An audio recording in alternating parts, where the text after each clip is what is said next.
नमस्कार, मी doctor S.A. Wankhede. Digital इलेक्ट्रॉनिक्सच्या आजच्या भागामध्ये आपण नंबर सिस्टीम्स आणि त्याचे प्रकार तसेच त्यांचं कन्व्हर्जन याबद्दल माहिती घेणार आहोत. तर नंबर सिस्टीम म्हणजे एक सिस्टीम असते ज्यामध्ये नंबर्स आपण वेगवेगळ्या पद्धतीने रिप्रेझेंट करत असतो. याच्यामध्ये बरेच प्रकार आहेत ज्यामध्ये आपण त्याचं क्लासिफिकेशन हे बेस किंवा रॅडिक्सच्या माध्यमातून करत असतो. तर बेस आणि रॅडिक्स म्हणजे त्या नंबर सिस्टीममध्ये किती अंक असतात त्याला आपण बेस किंवा रॅडिक्स म्हणतो. उदाहरणार्थ डेसिमल नंबर सिस्टीम, याच्यामध्ये डेसिमल नावावरून आपण सांगू शकतो की याच्यामध्ये 10 अंक असतात, म्हणजे त्याचा बेस 10 आहे. बायनरी नंबर सिस्टीम मध्ये 2 बाय म्हणजे 2 होतो. ऑक्टल मध्ये 8, तर हेक्साडेसिमल मध्ये 16 डिजिट असतात. तर डेसिमल नंबर सिस्टीम मध्ये बोलल्याप्रमाणे बेस किंवा रॅडिक्स 10 आहे. अंक 0 ते 9 10 आहेत. उदाहरणार्थ 1234, त्याच्यात बोलताना बघा आपण कसं म्हणतो 1000, म्हणजे 1चं वेटेज जे आहे ते 1000 आहे आणि 2च्या जागेवरचं वेटेज 100चं आहे म्हणजे 10⁻². 3चं जागेवरचं वेटेज 10चं आहे म्हणजे 10⁻1 आणि 4च्या जागेवर वेटेज जे आहे ते 1च आहे म्हणजे एकक स्थान, किंवा आपण त्याला युनिट प्लेस म्हणजे 10⁻0 म्हणतो. म्हणून या डेसिमल नंबर सिस्टीम मध्ये प्रत्येक वेटेज मध्ये 10ची पॉवर वाढत जाते आणि ती तिथल्या डिजिटला मल्टिप्लाय करते. जे गुणाकार येईल त्यांच्या सगळ्यांची बेरीज जर आपण केली तर आपल्याला उत्तर तेच मिळतं, 1234. नंबर ऑफ डिजिट, जर नंबर ऑफ डिजिट 1 असेल तर या डेसिमल नंबर सिस्टीम मध्ये बेस 10 असल्यामुळे 10⁻1 10 होतात, म्हणजे 10 अंक असतील ते 0 to 9. जर 2 डिजिट घेतले तर 10⁻2 100 होतात, मग 00 to 99 म्हणजे 00 पासून 99 पर्यंत एकूण 100 संख्या होतात. आता 3 जर का आपण अंक घेतले तर 10⁻3 1000 होतो, म्हणजे 000 to 999. तसेच 4 डिजिटसाठी 10⁻4 म्हणजे 10,000 टाइम्स, म्हणजे 40 ते 49 पर्यंत. आता बायनरी नंबर सिस्टीम मध्ये बाय या नावावरून बेस किंवा रॅडिक्स 2 असतो हे आपल्या लक्षात येईल. अर्थात इथे डिजिट्स देखील 2च आहेत, 0 आणि 1. म्हणजे उदाहरणार्थ आपण जर 1101 असा बायनरी नंबर घेतला, लिहिताना तो बायनरी याचे खून म्हणून आपण ब्रॅकेटच्या बाहेर सफिक्स मध्ये बेस 2 लिहितो. आता या बायनरी नंबरच्या अंकांप्रमाणे वेटेज बघू. इथे बेस 2 आहे म्हणजे इथलं वेटेज एकक म्हणजे 2⁻0, इथलं 2⁻1, 2⁻2, 2⁻3 याप्रमाणे असणार. तर आपण त्या अंकांना त्यांच्या वेटेजने मल्टिप्लाय केलं तर ते 2⁻0, 2⁻1, 2⁻2 हे 1, 2, 4 आणि 2⁻3चा 8 येणार. तर 8, 4 आणि 2 ला 0 ने मल्टिप्लाय केलंय म्हणून 0. तर 8 आणि 4 12 आणि 1 13 हे याचा बायनरी नंबरचं डेसिमल मध्ये उत्तर आहे. तर ही पद्धत आपण परीक्षेमध्ये मार्क्स मिळवण्यासाठी किंवा नोट्स लिहिण्यासाठी वापरतो. पण जर तोंडी प्रश्न विचारला आहे की 1101 हा बायनरी नंबर आहे, याचा डेसिमल काय, तर एवढं सोडवण्याची आवश्यकता नाही. आपल्याला त्वरित उत्तर देता आलं पाहिजे, तर त्यासाठी एक शॉर्टकट पद्धत मी सांगतो. ती अशी आहे की इथलं वेटेज 1, 2, 4, 8 हे मनात लक्षात ठेवायचं. तर इथे आपण त्या संख्या घ्यायच्या, तर इथे 0 आहे ती संख्या नाही घ्यायची, म्हणजे 8 आणि 4 12 आणि 1 13 असं आपल्याला फास्ट आन्सर मिळतं. तर याच पद्धतीने अजून एक उदाहरण जर आपण बघितलं, 1001 हा जर एक बायनरी नंबर घेतला तर याचा डेसिमल काय येईल, 8 आणि 1 9. तर असं पटकन उत्तर देता आलं पाहिजे. तर थोडी मोठी संख्याचं उदाहरण जर आपण बघितलं, समजा 10101 हा बायनरी नंबर आहे, 1 2 नाहीये, 4 8 नाहीये, 16 16 4 20 आणि 21 हे त्याचं उत्तर आहे. तर असे उदाहरण जर तुम्ही प्रॅक्टिस केली तर त्यानंतर तुम्ही अगदी काही सेकंदात याचे उत्तर बोलू शकता. त्याचप्रमाणे ऑक्टल नंबर सिस्टीममध्ये नावानुसार ऑक्टल म्हणजे बेस किंवा रॅडिक्स 8 आहे आणि यावरूनच 8 डिजिट्स म्हणजे 0 ते 7 हे डिजिट ऑक्टल नंबर सिस्टीममध्ये असतात। याचं एक उदाहरण आपण घेतलं, 1 2 3 हा ऑक्टल नंबर आहे, तर याचं डेसिमल किती आहे हे बघू। तर बायनरीत जसं आपण दोनाच्या वेटेजला वाढवत गेलो होतो त्याचप्रमाणे इथे बेस 8 आहे म्हणून 8च्या वेटेजला वाढवत गेलो तर 8⁻0 म्हणजे 1 एकक स्थान त्याने 3 ला गुणलं, 8⁻1 म्हणजे 8 त्याने 2 ला मल्टिप्लाय केलं आणि 8² म्हणजे 64 त्याने 1 ला मल्टिप्लाय केलं, तर डेसिमल मध्ये आन्सर 83 आलेला आहे। तर मेथड सारखीच आहे, यामध्ये देखील नंबर ऑफ डिजिट्स आणि नंबर्स मधलं रिलेशन तसंच असणार। बेसनुसार 1 डिजिटसाठी 8⁻1 8 म्हणजे 0 to 7, 2 डिजिटसाठी 8⁻2 64 म्हणजे 00 ते 77, 8⁻3 म्हणजे 511 पर्यंत म्हणजे 000 ते 777, 4 डिजिट्ससाठी 8⁻4 म्हणजे 4096 म्हणजे 4095 पर्यंत म्हणजे 40 ते 47 हे असणार आहे।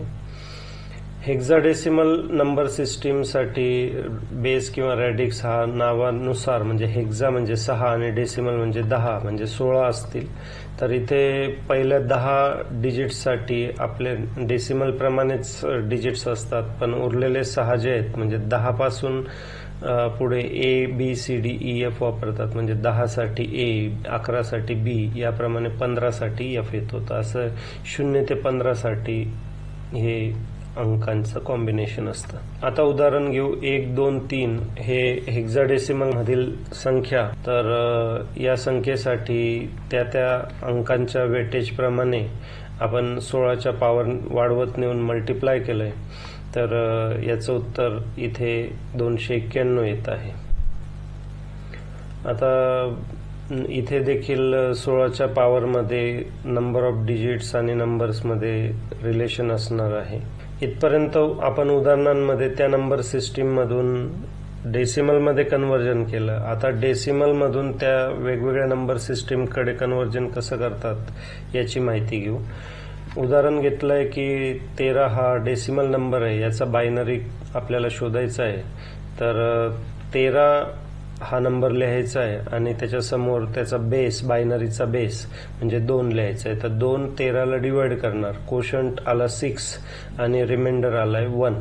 आता इथे कोशंट काही 0 झालेलं नाही म्हणून पुन्हा 2 ने डिवाइड करायचं, कोशंट आला 3 आणि इथे पूर्ण भाग जातोय म्हणून रिमाइंडर म्हणजे बाकी आले 0। आता पुन्हा इथे 0 आलेला नाहीये कोशंट म्हणून 2 ने डिवाइड करायचं आहे, कोशंट आला 1 आणि बाकी आले 1। अजून 2 ने डिवाइड केल्यावर कोशंट 0 येतोय तर बाकी आले 1। आता खालून वरती या क्रमाने आपण रिमाइंडर्स चेक करायचे, म्हणजे खालचा जो डिजिट आहे तो MSB आणि वरचा जो पहिला डिजिट असणार आहे तो LSB, या क्रमाने जर लिहिलं तर 1101 हा बायनरी नंबर आपल्याला मिळतोय।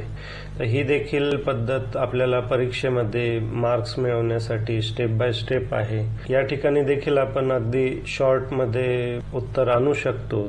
तर तोंडी परीक्षांमध्ये जर आपल्याला डायरेक्ट उत्तर सांगायचं असेल तर 8 4 12 2 ने घेतला 1 13, तर हे याचं बायनरी उत्तर झालं। बघा 8 4 2 1 असं मी वेटेज इमॅजिन केलेलं आहे। तर समजा 25 ही संख्या आपण डेसिमल मध्ये घेतली तर याचं बायनरी कसं येईल, तर आपल्याला 8च्या पुढे 16 आहे, हा नंबर 16च्या पुढे आहे म्हणून आपल्याला 16 पर्यंत घ्यावं लागेल। 16च्या पुढे 32 असतो त्याच्यामुळे ते वेटेज नाही घ्यायचे कारण आपण नंबरला नाही ओलांडणार। तर 16 आहे, 8 आहे, 16 आणि 8 24, मग 8 नंतर 4 नको, 2 नको, मग 1 आहे, 24 आणि 1 25। तर असा हा बायनरी नंबर आपण डायरेक्ट लिहू शकतो। तर इथे देखील प्रॅक्टिसची गरज आहे, मग तोंडी देखील फास्ट उत्तरं देऊ शकतात। याचप्रमाणे डेसिमल टू ऑक्टल साठी देखील तीच पद्धत आहे. इथे 8 ने डिवाइड करायचं आहे कारण बेस 8 आहे. हेक्साडेसिमल साठी 16 ने डिवाइड करायचं आहे, बेस 16 आहे म्हणून. फक्त या ठिकाणी एक काळजी घ्यावी लागेल ती म्हणजे जर बाकी 9च्या पुढे असेल म्हणजे 10, 11, 12, 13, 14, 15 तर ते ABCDEF हे अंकांचा आपल्याला विचार करायचा आहे. तिथे आपल्याला 14 ॲज इट इज लिहिता येणार नाही, तर त्यासाठी A ते F पर्यंत आपल्याला लेटर्सचा उपयोग करायचा आहे. आता डेसिमल टू बायनरी कन्व्हर्जन मध्ये हा आपण एक 0 ते 15चा एक टेबल इमॅजिन केला. परीक्षेमध्ये किंवा प्रॅक्टिकल्समध्ये बऱ्याच वेळा हा टेबल लिहावा लागतो. काही विद्यार्थ्यांना अवघड वाटतो, तर एक परीक्षेमध्ये लिहिण्यासाठी नेहमीसाठी मी सांगत नाही, परीक्षेमध्ये लिहिण्यासाठी हा टेबल कसा करावा. इथे बघा 0, 1 परत 0, 1, 0, 1, 0, 1 असं लिहित जायचंय. 15 पर्यंत आपल्याला पोहोचायचं. त्याच्या पुढचे जे कॉलम आहे तो 2, 0, 2, 1, 2, 0, 2, 1 या पद्धतीने हे कॉम्बिनेशन रिपीट करत चालायचंय. याच्या पुढच्या याच्यात 4 0 आणि नंतर 4 1 हे कॉम्बिनेशन रिपीट करायचंय. आणि शेवटचा जो कॉलम आहे त्याच्यामध्ये 8 0 घ्यायचे आहेत आपल्याला आणि खाली 8 1. तर लक्षात ठेवा, हे फक्त शॉर्टकट पद्धत चुकायला नको म्हणून परीक्षेसाठी वापरा. पण इतर वेळी म्हणजे अभ्यास करताना कुठली मेथड वापरायची, कसं वापरायचं, तर 0 म्हणजे 4 डिजिट्स 0, 1 म्हणजे 1 ला असणार, 2 म्हणजे 2 ला 1 असणार, 2 असणार आहे, बाकीचे नाही. 3 म्हणजे 2 आणि 1 असणार आहे, बाकीचे नाही. 4 मग 4 असणार आहे, बाकीचे नाही. 5 4 आणि 1 असणार, बाकीचे नाही. 6 4 असणार, 2 असणार, 4 आणि 2 6, बाकीचे नाही. जे नाहीत ते 0. 7 4 आणि 2 6 आणि 1 7. 8 8 असणार, बाकीचे 0. 9 8 आणि 1 9. 10 8 आणि 2 10.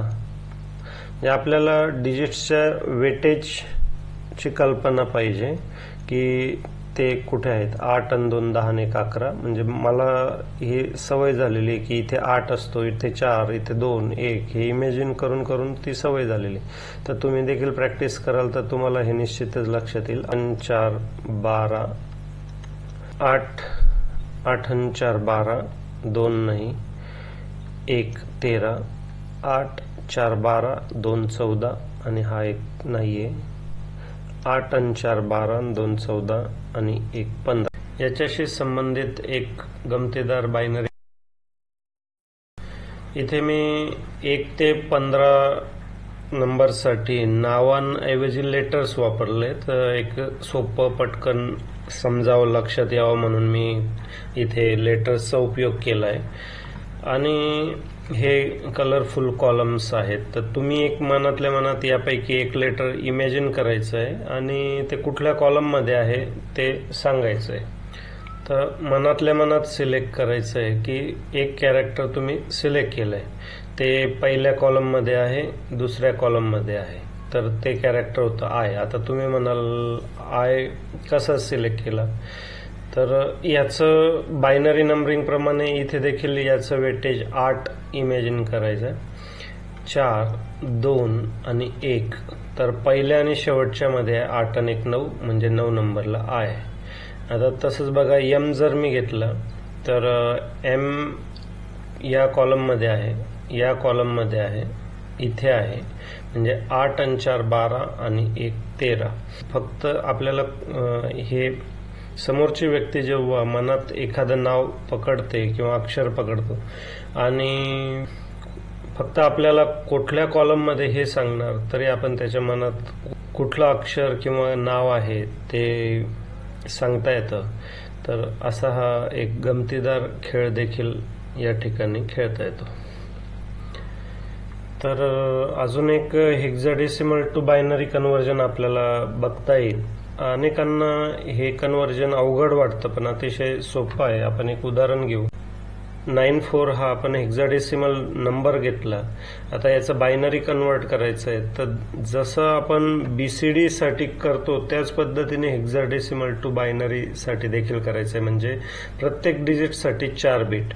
9 साठी 1001 म्हणजे 8 आणि शेवटचा एक 9, तसेच 4 साठी 0100.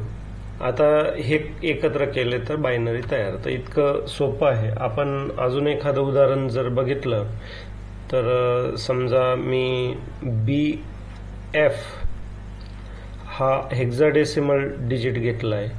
तर या B साठी B म्हणजे 11, तर 8 4 नाही, 2 10 आणि 1 11.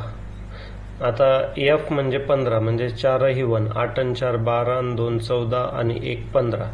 तर हा याचा बायनरी नंबर झाला. याचप्रमाणे ऑक्टल टू बायनरी देखील एक पद्धत आहे. यामध्ये फरक एवढाच आहे, इथे 4 बिट्स असतात, तिथे आपल्याला 3च बीट घ्यायचे असतात. म्हणजे उदाहरणार्थ 56 हा ऑक्टल नंबर आहे, याचा बायनरी किती असा जर प्रश्न असेल तर 5 साठी 3 बीट म्हणजे 4, 2 नाही येणार म्हणून 0, 1 म्हणजे 4 आणि 1 5, आणि 6 जो आहे तो 4 आणि 2 6, 1 नाही येणार म्हणजे 0. तर हा झाला याचा बायनरी. तर हेक्साडेसिमल मध्ये 4चं ग्रुपिंग होणार, तर बायनरी मध्ये 3 बिट्सचं ग्रुपिंग होत असतं. आपल्याला जर काही यामध्ये शंका असेल तर sa.wankhede@gmail.com या ईमेल ID वर संपर्क साधून शंका विचारू शकतात. धन्यवाद.